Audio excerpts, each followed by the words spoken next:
A compromise deal that might have kept Prime Minister François Bayrou in power just days before a key confidence vote scheduled for September 8.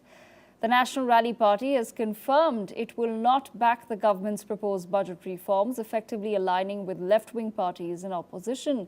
Bayrou, who took office in December 2024, has acknowledged that he lacks majority support in the fragmented parliament. His push for deep spending cuts aimed at reducing France's growing debt has sparked widespread criticism, especially from the left. President Emmanuel Macron now faces critical decisions whether to reappoint Bayrou, select a new prime minister, or dissolve parliament and call early elections.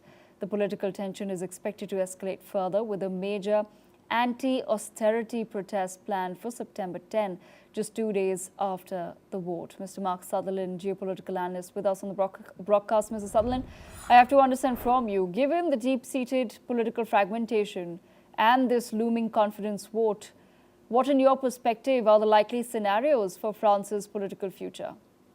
Well, we've recently had elections. They had elections last year. We then saw the fact that there was a sort of a love-in suddenly between the centrists and the leftists, and you could argue that there is no difference. And now suddenly, we are now at this particular point in junction where systematic concern, deep concerns about the French economy are then not dealt with. So we've got to watch how this will then influence the Eurozone. But the Prime Minister here, you know, the accusation to him has been said, well, you've been in politics for 50 years, twiddling your thumbs.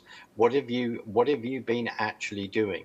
At the end of the day, when people are having to service debts that are beyond the actual, 100% of their GDP, and they're not the only country, we only have to look at the UK as well, then there are some we are in a very serious position across what they will call then the declared Eurozone. So when they come forward and say, look, we need to make some budgetary cuts, and of course on the left, within the ideology of the left, that's the last thing that they want to see, because people have become very used to the socialist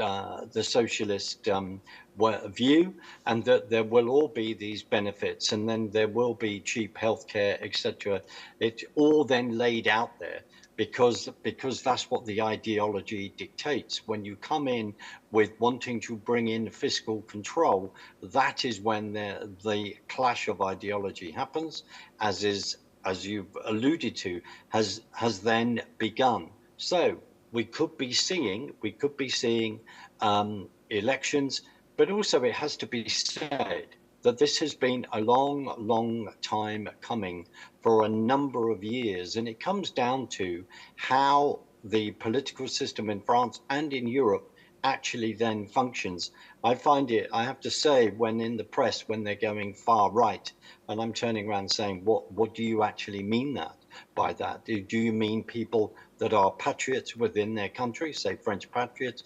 They believe in that, they would like strong borders, and they would also like fiscal control, and they would like to be able to put the French people first and their country first. And they get called far right for that. I think that definition is something I always find fascinating, and something that needs to be defined, because I don't think that the people who are then wanting those things for their own country would then view themselves as far right. Davinka. Absolutely, Mr. Sutherland. Thank you so much for joining us on NewsX World with that perspective. And that's all that we have time for. We will continue to bring you more updates from around the world on the other side. Stay tuned.